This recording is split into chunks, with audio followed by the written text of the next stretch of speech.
Human history, I think most people sitting here today are very interested in human history, but actually everywhere where you talk to people, when you explain your projects, we as a species are very interested in studying our history. It's something that we have a common interest in. And this human history, the question of our ancestors and who they were and how they interacted with each other, are studied by different disciplines. For instance, archaeology, I've been studying this for decades, if not centuries, paleoanthropology, linguistics, all of these disciplines study this question about human history. And then very recently, in the last few decades, genetics also became a prominent player in this question of human history. And we are developing more and more techniques that enable us to study various aspects of human history. And this is from a textbook that's still very nice, but becoming a bit old, from Jobling et al.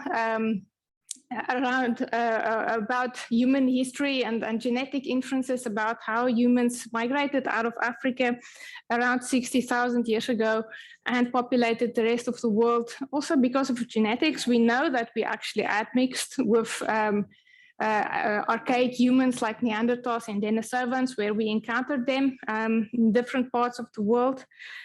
And since the ancient DNA become more common to analyze, we are learning very fine scale histories, for instance, in places where we had a lot of ancient DNA projects that already worked. We're becoming aware of very fine scale histories, especially also about farming migrations and so on, as you see here in the European area, where we know because of ancient DNA, we know that it was actually very complex when herding and farming groups migrated into Europe.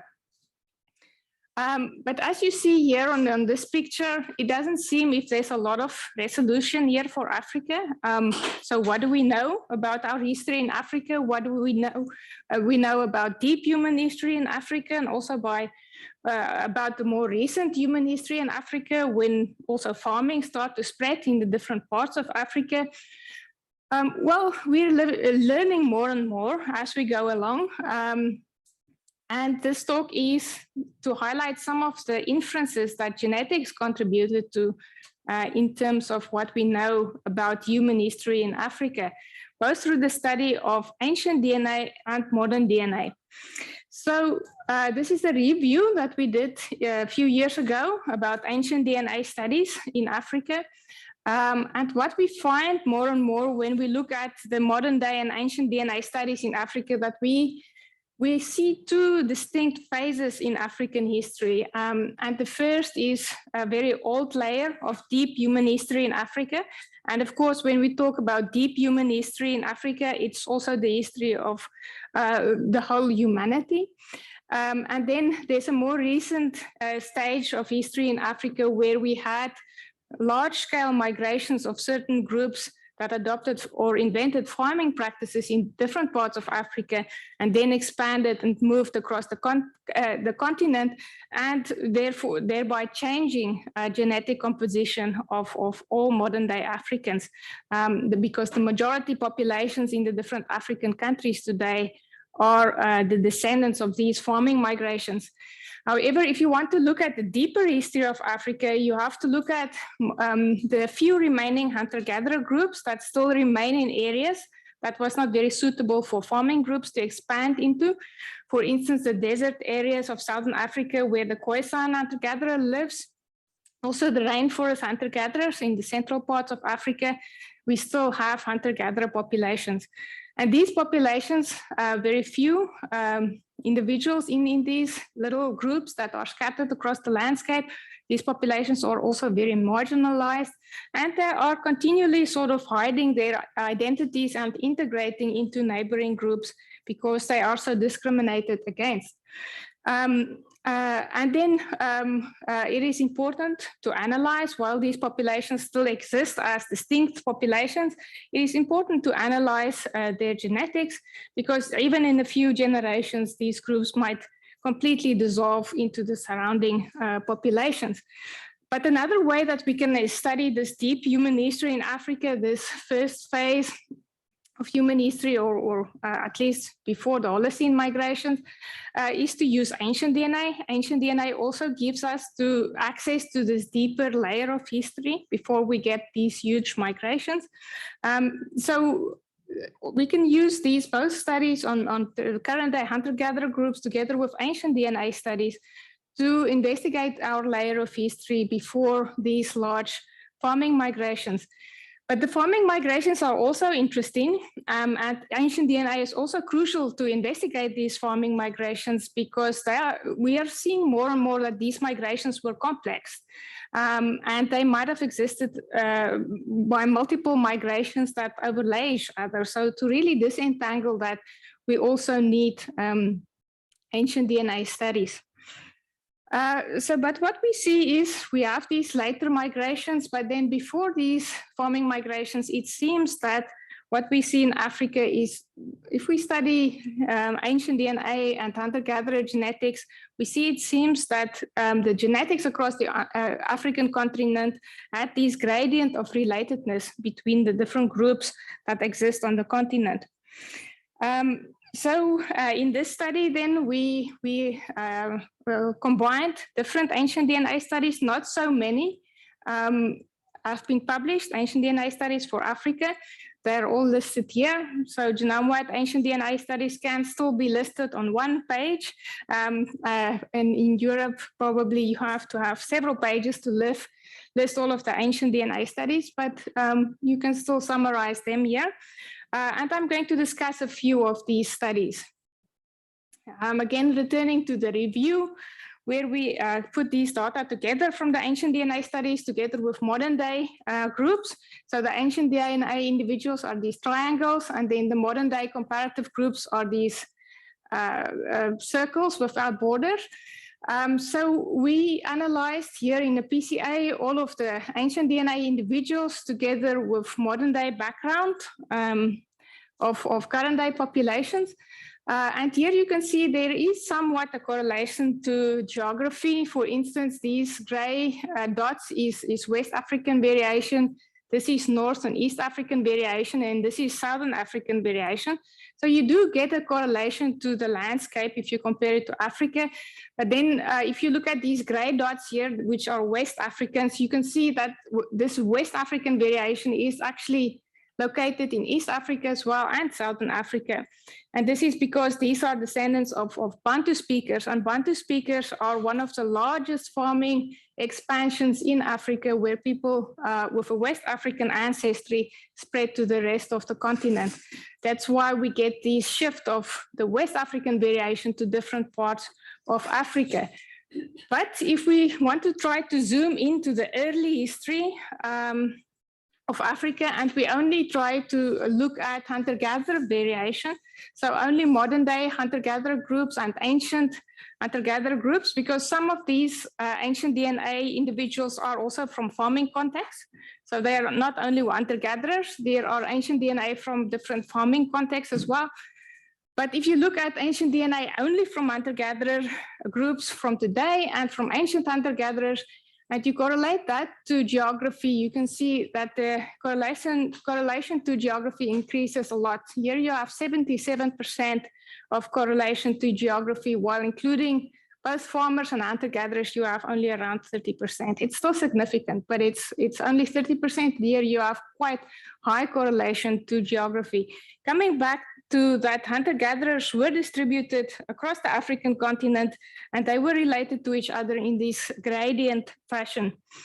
Also, when you visualize it a bit differently and you use these F3 statistics that works on the concept of allele sharing, and you look at with which populations does the Southern Africans share most of their alleles, you see it's the highest in Southern Africa, and then have gradients towards the other part of Africa. If you take an East African ancient DNA individual and look at the allele sharing to East Africa, again, you get these kind of gradients to the other parts of Africa. And then the Shumlaka West African individual, when you look at with whom does Shumlaka share most of its genetic variation, you again see a gradient towards the other parts of Africa. So again, just reflecting that we have these gradients on the landscape of small groups of hunter-gatherers probably living across Africa and probably sharing a genetic variation with each other in a stepwise manner, giving rise to these gradients of genetic relatedness. And in the study that we did then in 2017, we also looked at split times between these different hunter-gatherer populations. And these are the major populations that we see represented, or the major ancestry fractions that we see represented across the African landscape. And we calculated the split times between these different populations, and we saw that the first split time was around 250 to 300,000 years ago between ancestors of current-day Khoisan hunter-gatherers living in Southern Africa and the rest of the tree. And then we have a split of the rainforest hunter-gatherers here, and then there's a split between East and West Africans. And then here you have the out-of-Africa migration with a bottleneck where populations expanded and populated the rest of the world. But you can see already before the out-of-Africa migration, there's huge population structure already present in Africa. And that's why we also see the greatest genetic diversity in African populations, with the rest of the world just being a small subset of the variation that we see in Africa. So already deep structure and deep sort of genetic splits between the different populations living across Africa. And this also, then if you look at the genetic clusters underlying these, so we estimated these split dates using coalescent methods. But if you look at if you run an admixture analysis and you look at the fractions of the genomes assigned to these different clusters, you can see that you definitely see the Southern African cluster, this rainforest hunter-gatherer cluster, this green cluster, which is the West African cluster, but this cluster spread to the rest of Africa because of the Bantu expansion. So you see admixture from this cluster in East Africa and also in Southern Africa. Then you have the East African cluster and the non-African cluster, but you can also see there has been some back migration from non-African populations into East African populations, this brown component here. So you definitely can see the genetic components of these different big African genetic clusters present when you analyze like an admixture analysis. However, there was some debate regarding what this tree actually represents, and many people interpret the population tree like this as going back to a single sort of origin, to a single population. So around 300,000 years ago, when all of these lineages coalesce into one point, what does it mean? Does it mean that there was actually one ancestral population that gives rise to all of these descendant populations living across the African continent at the moment? But to answer that question, we should look at what actually goes into a tree like that. If you build a population tree based on coalescences between different lineages, what is the background of a tree like that? So for instance, when you analyze mitochondrial DNA, it's one locus that you can build a tree from, and then you get a single most recent common ancestor. And this was actually one woman that gave rise to all of the mitochondria in all of the people of the world today. And we can date this very nicely with mitochondrial DNA because we're just counting mutations and applying a mutation rate. So we can say that we had one mitochondrial DNA ancestor or mitochondrial Eve that lived around 200,000 years ago, somewhere in this region of Southern or Eastern Africa, if we look at the diversity of the earliest diverging lineages. So this is our mitochondrial Eve, and this was one woman that carried all of the, or the ancestor of all of the mitochondrial DNA that we find in people today. The same we can do with the Y chromosome. We had one Y chromosomal Adam that lived 400,000 years ago in West Africa, based on the diversity. And he gave rise to all of the Y chromosomes on Earth today. But when you look at the autosomal tree that represents all of these different other lineages, when you compare the amount of genetic information that goes into a tree like that, firstly, its magnitudes bigger. Here we only analyze 16,000 base pairs. Here it's all, around 60 million base pairs, but we have 3 billion base pairs on our other chromosomes that we cannot ignore. It is difficult to analyze autosomal variation because it is not single lineages like the mitochondria and Y chromosome, and the autosomes recombine with each other the whole time. So you cannot build one phylogeny of one chromosome, for example, because that chromosome is mixed up in every generation. So there are different ways to get around it. For instance, this method here from Grenoble et al. Called GFOX. What it does, it chops the genome up in small pieces, small enough to ignore the effect of recombination. And then it, for all of these small pieces across the genome, it estimates trees like the trees for the mitochondrial and the Y chromosome. And for all of these small pieces, you might get different coalescence states and also different places where the coalescence happened. For instance, like the mitochondria and Y chromosome, some of them might coalesce in West Africa around 400,000 years ago, or 600, or even deeper, and some in other places in Africa. So our mitochondrial Eve and Y chromosome Adam did not live alone in Africa. Our other autosomal ancestors lived in the same times and spaces as them. And we need to, when we analyze genetic variation, we cannot just ignore autosomes. We also need to analyze that variation together with the other information. So in the end, when you see a tree like this, a coalescence tree like that, what underlies a tree like this is thousands and thousands of different phylogenies that are being drawn from different parts of the genome. And this is just the average kind of population tree that gives us an idea of when the different populations start to diverge from each other. And a model like this can easily also underlie a tree like this.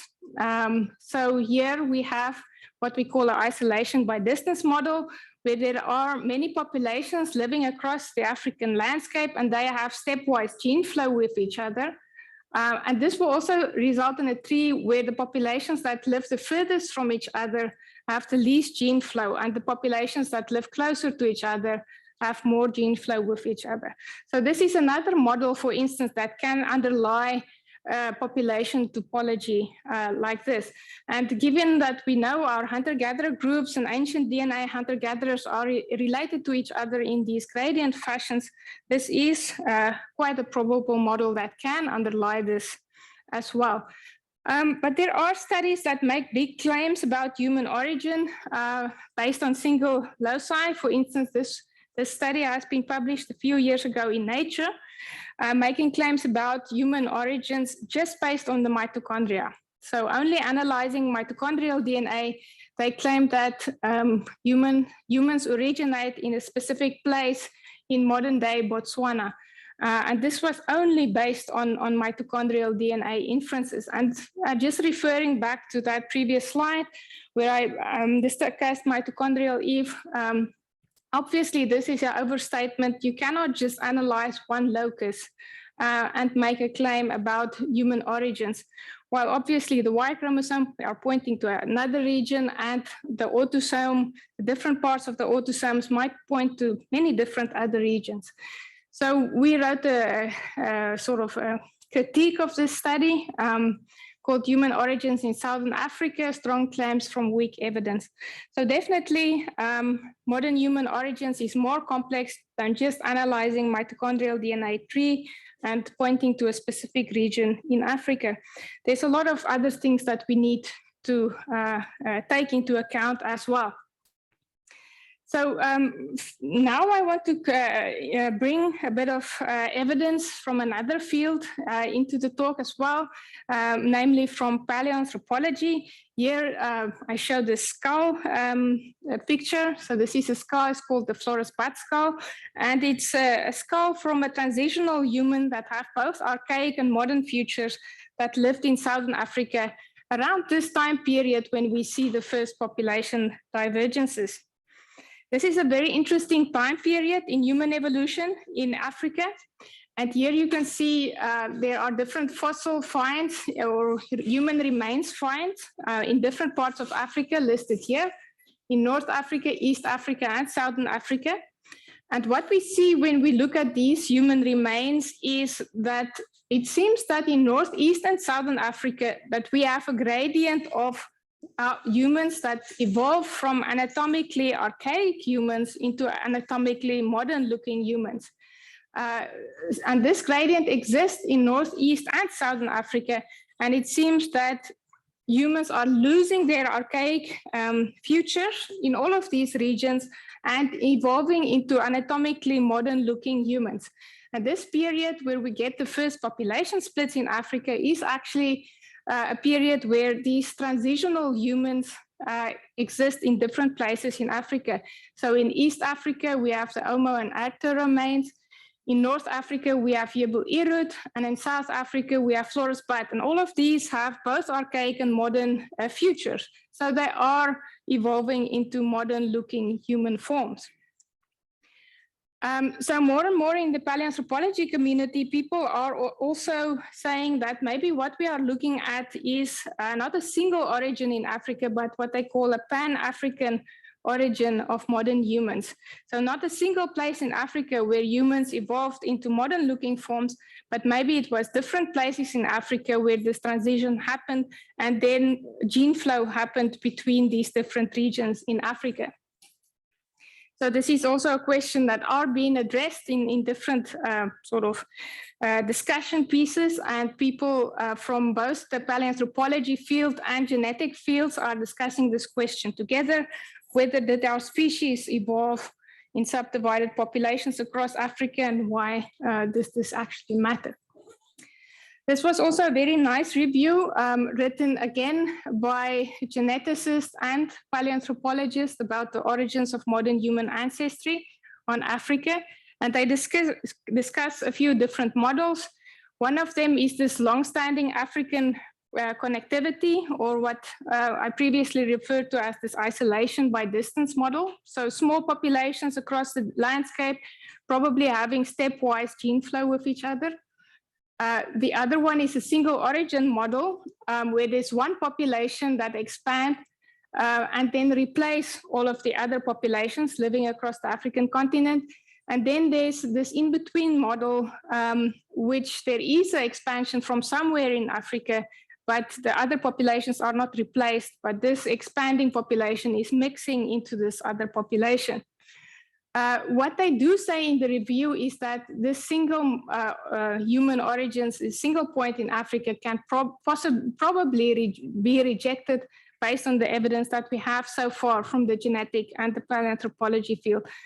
But what we are looking at is probably something in between these models, where we have long-standing connectivity between small groups across the African continent, or maybe an expansion, but that these other human groups were not replaced then in this expansion.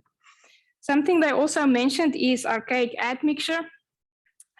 So this is a very current and very interesting question for Africa as well, is whether archaic admixture happened in Africa as well, as we saw that happened with Neanderthals and Denisovans outside of Africa.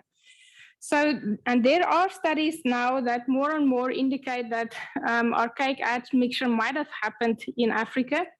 There is this publication by Durvasula and colleagues that says that find signals of ghost archaic introgression in African populations, specifically in West African populations. And this is based on modern day genetic variation that they analyze in West Africa. There were quite a few ancient DNA studies that tried to model the different human relationships in Africa. And what these studies all found, it was difficult to model, to fit a model to different, incorporating all of the populations in Africa without fitting what some call archaic admixture, or some call ghost populations into the model. So it seems that there are some extra populations needed to make these models fit that do not exist currently today as single populations. So these ghost populations might be indication of archaic admixture. And going back to these transitional humans that live around 300,000 years ago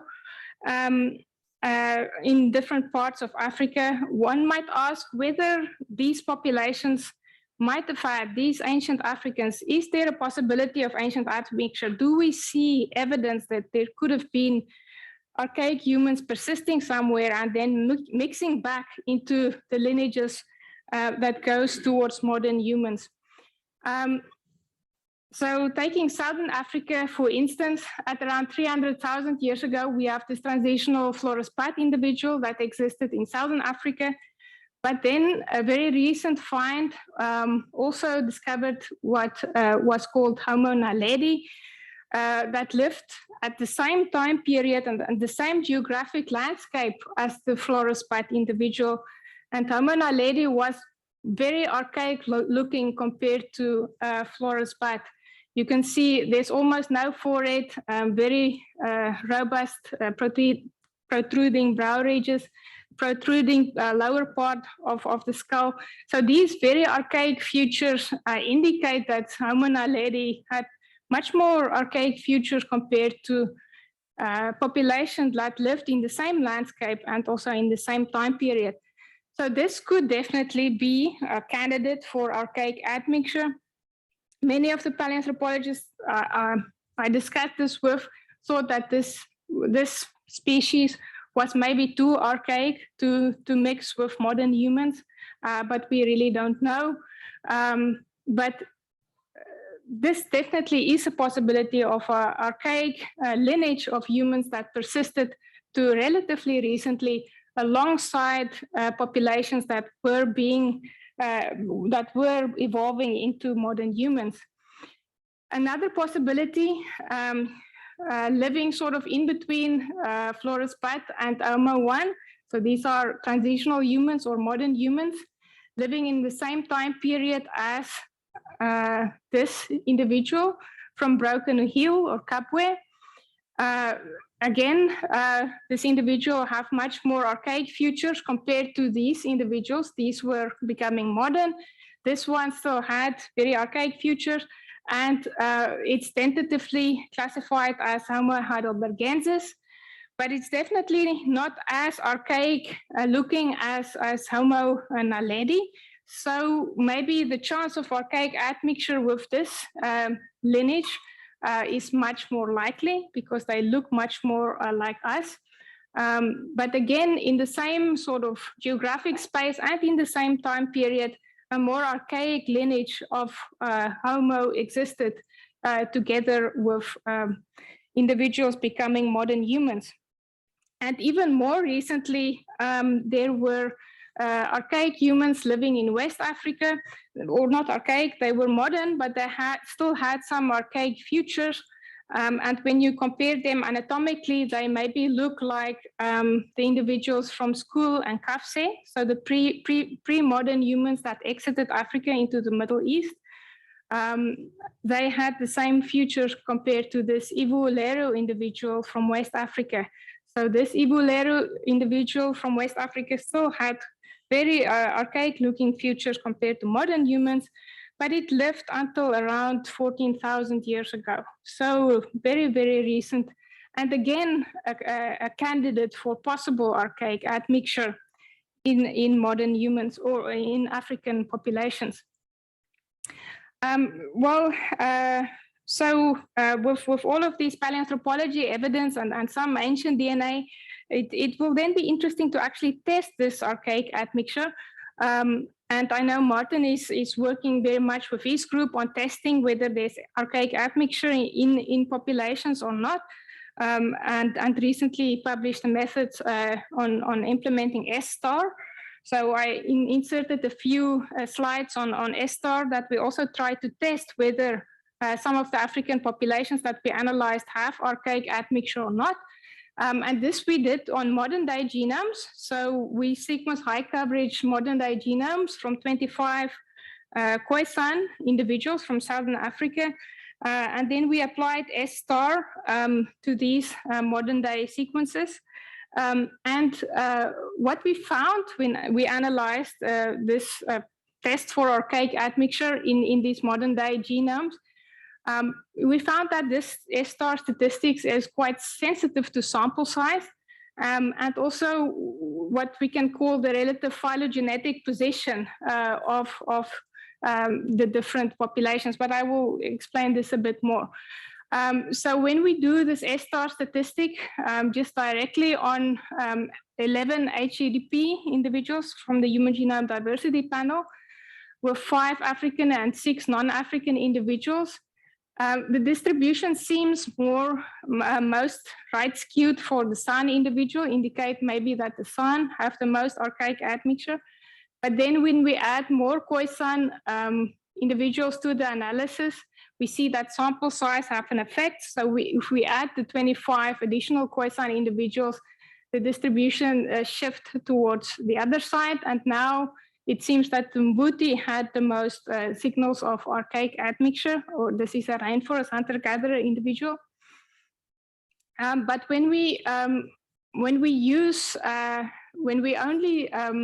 the African individuals and we use non-Africans to subtract the derived alleles from the African individuals, because that's what people usually do with S*. They use African variation as reference population for non-African populations. So we just did the opposite. We use African variation and we subtracted non-African variation. When we do that, we see again that it looks like if San have this is this yellow line here, if the San Khoisan populations have a higher S* values, but we think that that is just because the Mbuti or the rainforest hunter-gatherers individuals may be more related to the non-African sequences. Again, this phylogenetic position, it might be more related to the non-African individuals compared to the San. Because if we don't use any of the non-Africans to subtract the derived alleles, we get the same distribution between Mbuti and San. So if we don't use the non-Africans, the distribution are more or less the same. Except for the highest values, you see a little bit of a divergence where the values are larger in the Mbuti, which then might indicate a bit more archaic admixture in the Mbuti compared to the San. However, we felt that at that stage, we couldn't really say anything. What we could say is that the San probably don't have increased evidence of archaic admixture compared to the other African populations. But much more work is needed for African populations to really try to analyze whether there's concrete evidence of archaic admixture in any of these populations. So all of these things that I mentioned now was with regards to deep human history in Africa. What we do know is that there's this gradient of relatedness between different hunter-gatherer groups across the African continent. The model that actually underlies it is not easy to estimate, whether it's this isolation by distance model or an expansion model where groups mix with other groups, and whether there's any archaic admixture also in these models. So this we still need to evaluate and test more. But another interesting period in African history are these Holocene migrations, where groups of people, many times associated with farming, increased in numbers and started to expand across the landscape. So I just want to mention a few studies that investigate this. And again, it is all of these little bit of admixtures in the different clusters that are because of these last migrations, these Holocene migrations of populations moving across the landscape. So the first one is actually not a Holocene migration, but because of ancient DNA, we know that it must have happened pre-Holocene. So around 15,000 years ago, so far it's the oldest African ancient DNA that were securely dated, that were sequenced from Morocco. And this was a study done by the Max Planck Institute. So this paper by Marieke van Doostraat and colleagues analyzed Moroccan ancient DNA of 15,000 years ago from Tafelrad. And what I saw in the Tafferwald individual is that Tafferwald already had a large fraction that if you look at which populations it's closest related to, it's closest related to Middle Eastern Natufian ancient DNA. So it has a large fraction of non-African contribution already 15,000 years ago. And then the other half of its genetic ancestry was equally related to Western and Eastern Africa, the sub-Saharan Western and Eastern Africans. But already 15,000 years ago, we noticed that there are non-African gene flow into North Africa, or if it was not gene flow back from North Africa, at least it was shared ancestry with the Middle Eastern populations already 15,000 years ago. But there were definitely more migrations back into Africa. Also in Northeast Africa, if you look at modern day Ethiopian populations genomes, they have quite a large fraction of non-African gene flow. And we analyzed this recently. We took all of the published populations from Northeast Africa, and we tried to infer admixture dates, and we tried to see whether anything correlates with these admixture dates. And we saw that it's very heterogeneous. So all of these non-African admixture in Northeast Africa happened from different sources and also in different time periods. There is a weak correlation with language family. So here we have this 4 main language families in the area, and we see a weak correlation of the dates with language families. It's not very strong, however. We also see that most of the admixtures in this part of Northeast Africa seem to come from the Arabian Peninsula, and more in the northern parts of Africa, it seems more to come from populations from the Levant.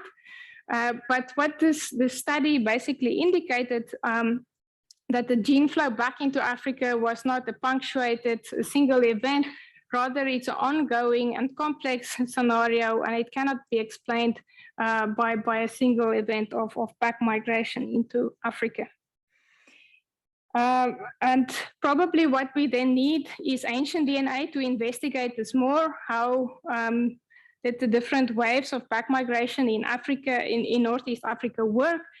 And this is a study from Mary Prendergast and colleagues that they published a few years ago, where they looked at East African ancient DNA.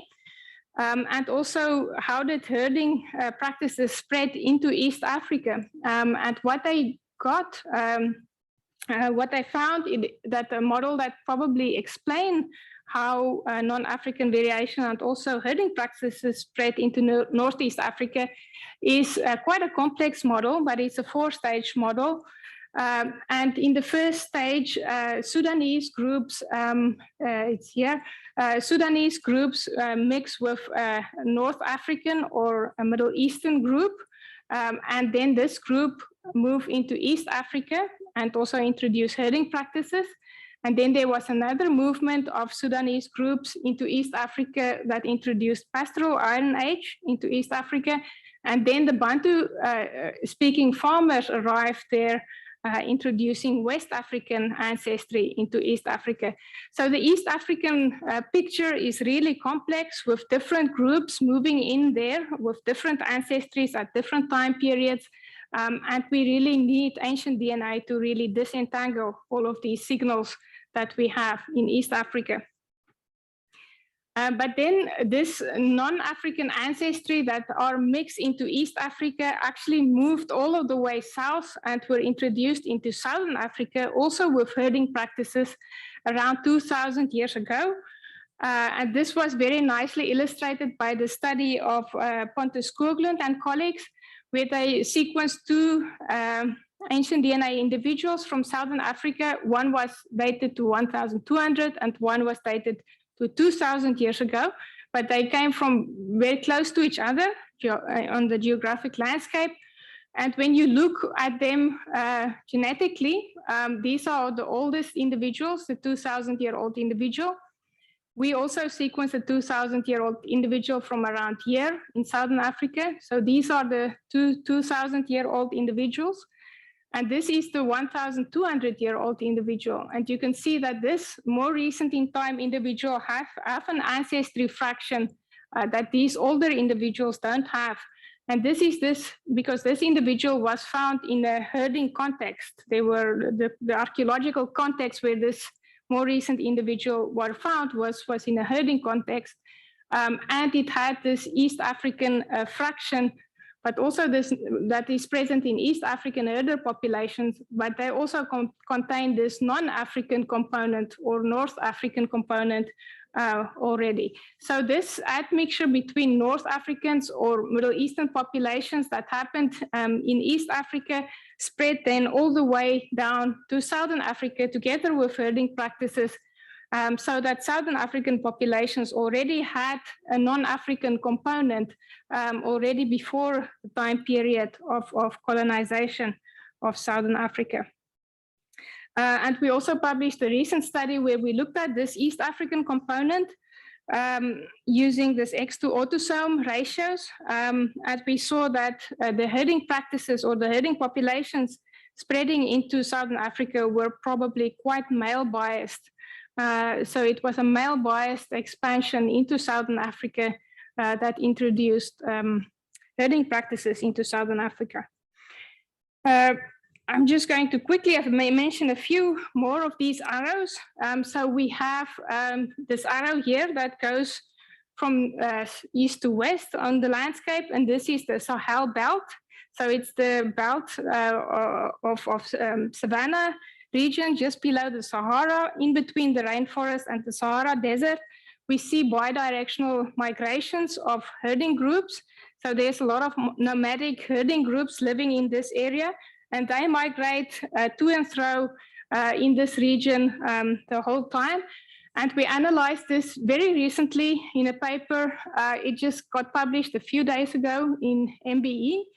And what we see when we analyze populations across the Sahel belt is that we do see population structure between the eastern and western region of the Sahel belt. But we also see that this population structure correlates with latitude and with longitude. And even though there is presence of this population structure in the Sahel belt, we also find evidence of bidirectional gene flow in this area. The last of these arrows on the map that I wanted to chat about briefly is the Bantu expansion. I already mentioned it a few times. And this is maybe an event in Africa, in the Holocene Africa, that had the largest effect on the genetics of current day people in the continent. A group of a population expanded from a relatively small area in Western Africa, the Cameroon grasslands, and it's expanded to the rest of sub-equatorial Africa. And today, all of the countries here in this region, the majority populations of these countries are descendant from these Bantu-speaking groups. So this is the Bantu expansion, and it might be one of the biggest expansions in the world that happened during Holocene times. The fact that this was a movement of people, so it was not just a culture that spread, it was definitely endemic diffusion with genes going with the people. This was already analyzed and discovered maybe more than a decade ago by Sarah Tishkov and colleagues, that we have a huge endemic expansion of people. But what we are learning more and more is that the Bantu expansion was possibly complex. And here is a study that we analyzed genetic, archaeological, and linguistic data together. And here I've just shown some of the archaeological data where they look at carbon dates for different archaeological sites. And what it seems that in this specific area of the Congo rainforest, there seems to be evidence of occupation, and then there seems to be a population collapse where there were no really people living in the area, and then new groups were expanding into the area. And this sort of fits with the idea that the expansion was not one single continuous movement of people and replacement of hunter-gatherer groups, but there might have been spread over spread events where there were different waves of Bantu speakers spreading across the landscape. And this we also found in a study that we did recently for Southern African Bantu speakers. So there are different Southern African Bantu speakers living in different places in Southern Africa. So these are modern day genomes. And when we analyze them genetically, we see that the genetic space correlates to the geography space, and it also correlates to languages. But what is interesting, when we look at Iron Age individuals or what we think ancestors of Bantu speakers coming into Southern Africa, and we plot them on this background of modern day Bantu speaking groups living in Southern Africa, we see that even though these ancient DNA individuals were sampled in the same location, this part of Southern Africa, more or less, they group with different current day Bantu speaking groups, depending on the age, the carbon ages that we have for these individuals. So it seems that there were different waves of spread, and that some of these groups, like the Nguni groups, migrated more recently into Southern Africa than, for instance, this Tsonga groups. So, and when we date the admixture dates between Tsonga, modern day Tsonga populations in Khoisan, and modern day Nguni populations in Khoisan, we also find deeper admixture dates for the Tsonga population compared to the Nguni population. Again, indicating that there might have been several waves of spread into Southern Africa that brought Bantu-speaking genetics into Southern Africa. Okay, so just to summarize, regarding the deep history of Africa, what we see more and more is that the deep history of Africa is definitely complex, and it's probably not a single origin, but it probably looks something like this. River network here, where different streams sort of split and merge through time. So it's not going to be easy to analyze. Ancient DNA will definitely help us to resolve some of this, but we also need to try to model this with simulations and try to test what scenarios explain human genetic variation in Africa the best. And there's a nice preprint by Simon Gravel and colleagues on bioRxiv now that test different models, and they support what they call a weak stem model, which is basically that the ancestral population of humans was also structured. So they were splitting and merging in time, basically. And then current day variation goes to sort of a mixture point, but then that ancestral population is again also structured. So we need to test these different models. It's going to be difficult, and ancient DNA will definitely help us, especially if we can get ancient DNA from these potentially archaic humans that we see in the fossil record. Some of them are fossilized, so it will not be possible, but some of them are still bone material, which possibly could yield either proteins or DNA. But then also regarding farming expansions, many of these expansions were not simple expansions of just one group expanding across the landscape. They were probably complex with many different expansions overlaying each other. And again, ancient DNA will help us to resolve this complexity. Then I just want to thank a few people, my group at Uppsala University, and also the other groups in the Human Evolution Program with whom we're collaborating a lot and doing different projects together. The groups of Matthias Jakobsen, Torsten Günther, and Helena Malmström. And then for modern day studies, the study participants and the various groups representing minority groups in Southern Africa.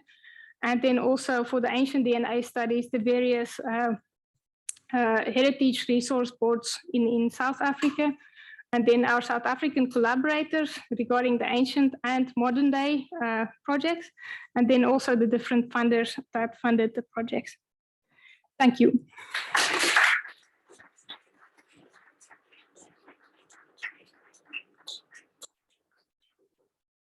Thanks a lot, Carina. That was a really great talk, and really emphasizing again how interesting and deep the African history goes. I mean, it's going like 2, 3, 4 times as deep in time as the history outside of Africa. So that's really great research. So yes, and I think we have questions. So I will just hand over the microphone to the question. Thanks. Can you hear me with this thing? Thank you so much for this talk. This was really fascinating. Africa's DNA in a nutshell in 1 hour. This was really a great summary, and thank you, Martin, for organizing this first seminar. This is only one of the seminar series that we will have in HEAS now. There will be 2 others. Carina, there's tremendous variety in Africa, and you showed these pictures. I just want to frame it right, probably for those who are not so familiar with the fossils, because you showed Jebel Irhoud and Omo and Herto in one slide, but one should mention that there are about 150,000 years in between.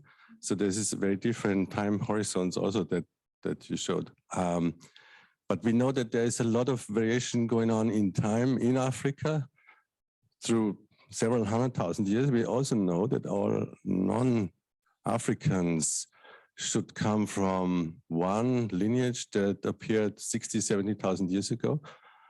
This is this haplogroup theme that we have, and we see this big expansion. And you also mentioned that the Khoisan are probably separated more than 100,000 years from us, and there's a lineage from East Africa that might be the ones that moved out of Africa.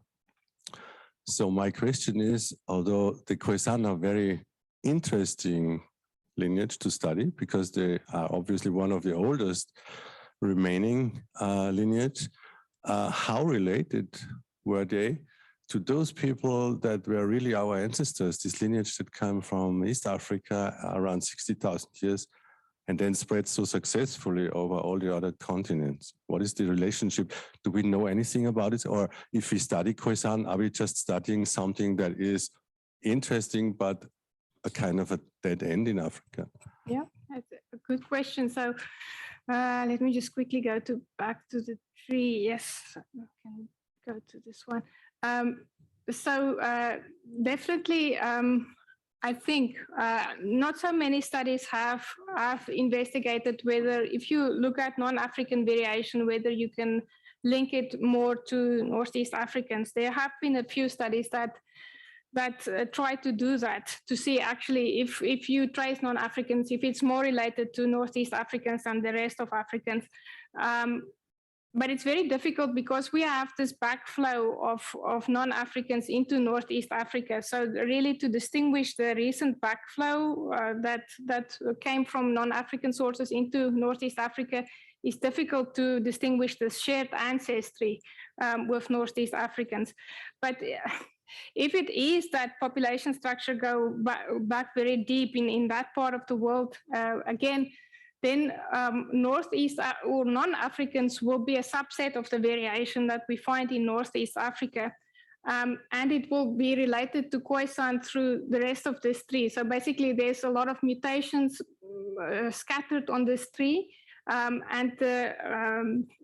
We will basically, all non-Africans will be related to Khoisan through this part. Our common ancestor would be around 300,000 years ago on average.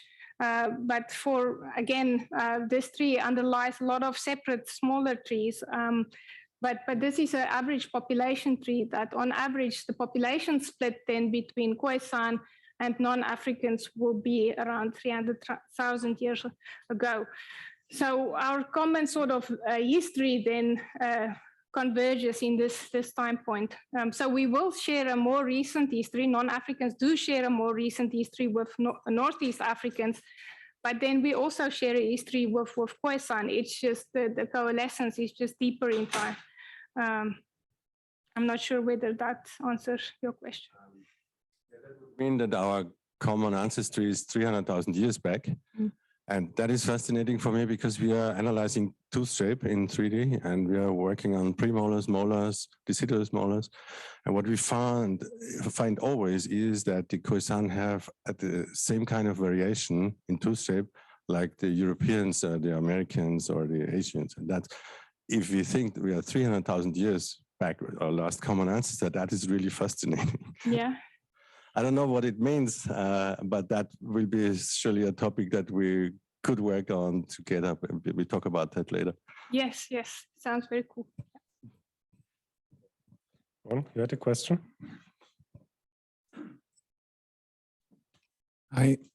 Thank you very much for a fascinating talk.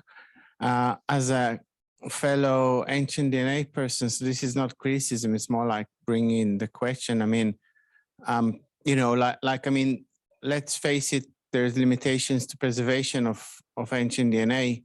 And I feel personally, I mean, unless there will be a breakthrough, which I don't know if it's going to be, we probably won't get much or any DNA, in my opinion, from this kind of fossils. Like, I mean, it never happened, and it's not looking like it's going to happen.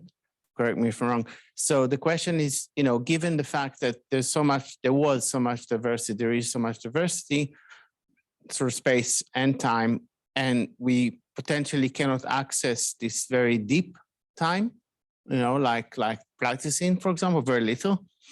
What do you think are ways to, or can you tell me more about sort of what we might discover from new methodologies such as the STAR or anything similar bioinformatically? Or do you think if we get access to have more modern African genomes from different groups, maybe some groups are not yet genotyped, or I don't know, in West Africa, Central Africa, yeah. Or do you think it's going to be like maybe something about a deep ancestry that we can find in a 2,000-3,000 years ago layer? What is the best way to understand the past with ancient DNA? I mean, without relying on getting the, you know, the jackpot of a fossil. Yeah, no, very good question. With regards to analyzing modern day groups, I don't think we are going to discover a group that are very different from all of the groups. They're going to maybe be located in between groups, but it's not going to be something very different. We are analyzing populations from this region that's somewhere in between East and Khoisan. And they're basically falling in between, genetically in between Khoisan, rainforest hunter-gatherers and East Africans, exactly where you expect them to fall. So I guess if we are going to analyze more groups here in between, or even recent ancient DNA here in between, they are just going to fall in between these groups that we already have genetic information for. In terms of for the ancient DNA, yeah, it would really be a jackpot to try to get any of these archaic looking remains to work. Whether it's going to be possible, it's a good question. I mean, for Europe, it has worked for the Cima de los Suezes, what is that, 300,000 years old. Homo naledi is not so much older. I think they try to date it with different methods. It falls into that time period that Cima de los Suezes work, and there's a lot of material of Homo naledi. There's a whole sort of room full of remains, because this is the individuals that people throw in. Well, I don't know how, but a lot of them happen to be assembled in an underground cave. So some hypothesis is that they were buried there, so their relatives threw them in there as a burial ground, but nobody really knows. But there's a lot of material. It's not just one or two bones. It's a whole room full of material, and it's not all fossilized. There are still bone left. So I don't know whether Lee Berger plans to try to do ancient DNA, but there's a lot of material to try on, especially with these new techniques. Maybe protein analysis could be also an option. I heard from Pontus Skoglund there's this machine that you can scan the bones with to show where collagen is still left in the bones. So maybe something like that, if he wants to try something like that, scan all of these bones to see if there's any collagen left anywhere on these bones. It could be nice actually to analyze, try to do proteins. Yeah, well, I mean, I guess it's there are still some things that are open, even though there's already Nobel Prizes for ancient DNA, right? But still there's new developments. For example, also, I mean, sediment DNA would also be something that one could get, right? I mean, that's also something very expensive, but at least it could possibly tell us something, right? Yeah. Okay, I have maybe more comment than a question about methodologies for archaic admixture, because that's what I'm working on. And yes, so clearly there's a need also for different approaches to it, and maybe also for new data to actually try to look at it. Because a lot of it was really developed in the framework of non-African Neanderthal interaction, right? And of course, Africans, they have much higher effective population sizes, deeper divergence times, and so on. And we don't really know how any archaic population would have looked like, while we do know that for Neanderthals. So I think it's pretty much undecided if there was such archaic admixture, but yeah, there would probably be new ways to challenge that, I guess. Yeah. Nice. Okay, further questions?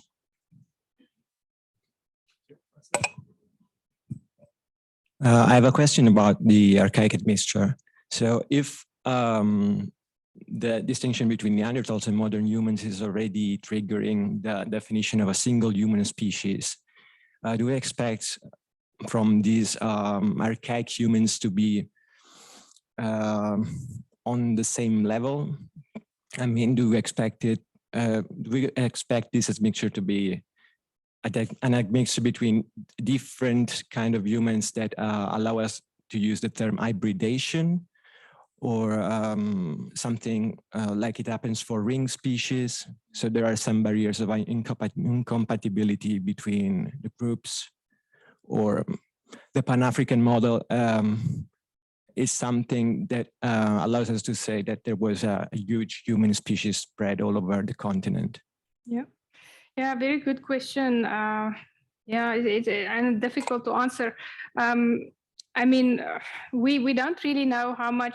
So one can hypothesize that this Somone lady looks too different from us. We have no reason to believe we did not hybridize with them, but they just look so different from us that the paleoanthropologists feel that it's hard to believe that we would hybridize with them. And this maybe look a bit closer to us, but where are we going to draw the line? What is different enough from us to really not interbreed with us? Neanderthals interbred with us, Denisovans interbred with us.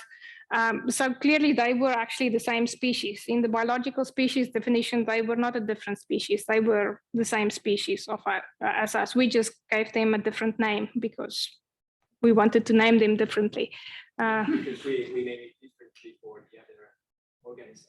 So we say that there are different species that hybridize because there are some incompatibilities that don't allow the offspring to survive. Exactly. So where at in this gradient that's going back in time, where were we more different enough from species not to be able to interbreed? Because when you, for instance, look in the fossil record, there were species that look very different from other species, like this Paranthropus robustus species that were these huge fossils of humans that people think that maybe they were herbivores. They look very different to species that probably were our ancestors.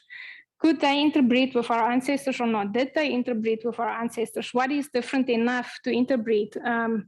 And I was actually chatting with somebody about this. If there are studies in other species and so on to see how much genetic differentiation must be present for there to be a barrier to interbreed. And it appears that species that are much more different from each other than humans are, or that humans might be to Neanderthals and so on, that interbreed with each other. And it doesn't really depend on genetic differentiation, but on these incompatibilities that can arise, that sort of cause speciations. I think it's Dobzhansky-Müller incompatibilities that arise so that species cannot interbreed anymore. But these ring species concepts were there's stepwise differentiation between groups, but the ends of the groups cannot interbreed anymore. Definitely is something to consider, but then landscape has to play a role. Also in the speciation, there must be enough or some kind of geographic separation between the different groups. But all of these things are valid questions, and I don't think we have the answer to that already. Well, I think that this is relevant matter because it makes the difference between stating that humans have a single origin versus multi-regional origin, because if they share pieces of DNA from different ancestors that were different enough to be considered something else, then we can say that it's not just single origin. Yeah, in terms of that also, but in terms of just modern day groups, it also don't look as if it's without even archaic admixture. It looks, if there are different groups in Africa that evolve into modern forms, they were quite similar to each other because they had these stepwise gene flow between each other, and they were evolving into modern forms consecutively alongside, in parallel of each other.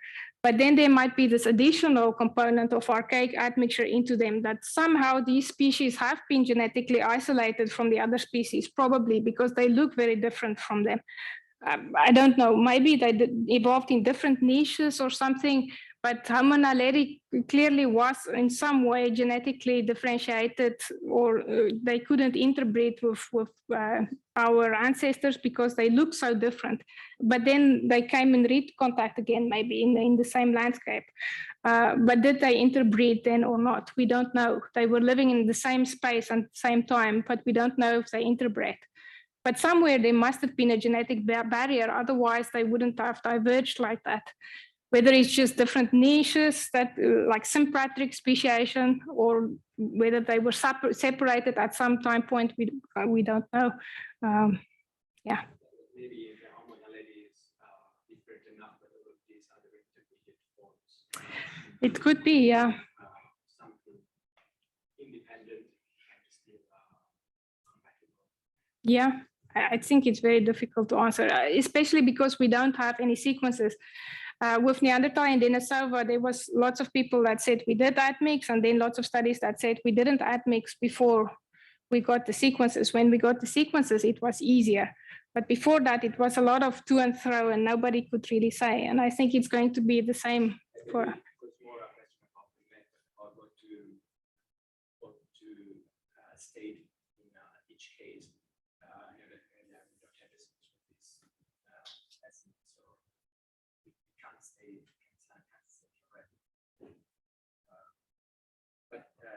Was just to think about this relationship that could connect different human species. Paulo, sorry. I think to some degree one can solve that question, at least for, let's say, the origin of humans, not necessarily the archaic admixture completely, even though one conceptually can solve that to a certain degree. But just having a lot of high coverage genomes and doing demographic modeling can help you to understand which model fits the data best, and clearly to reject models as well, right? Mm-hmm. So you can exclude certain models from the potential pool of models. So, and yeah, just from modern data, yes. And for that, I mean, also, I mean, if you look at Carina's plot here, you see the admixture that happens more recently between populations, and you can take that into account explicitly. And that's what you are doing, actually, right? Yeah, yeah. But not so many people have tried to model this. It's a lot of work. There are more and more people that are doing it with ABC approaches and yeah, new machine learning methods. But it's a lot of work to try to do these models and to get summary statistics that can distinguish between the models. But people are doing it more and more now. Okay. Are there further questions? Is there a question in the chat, Michael?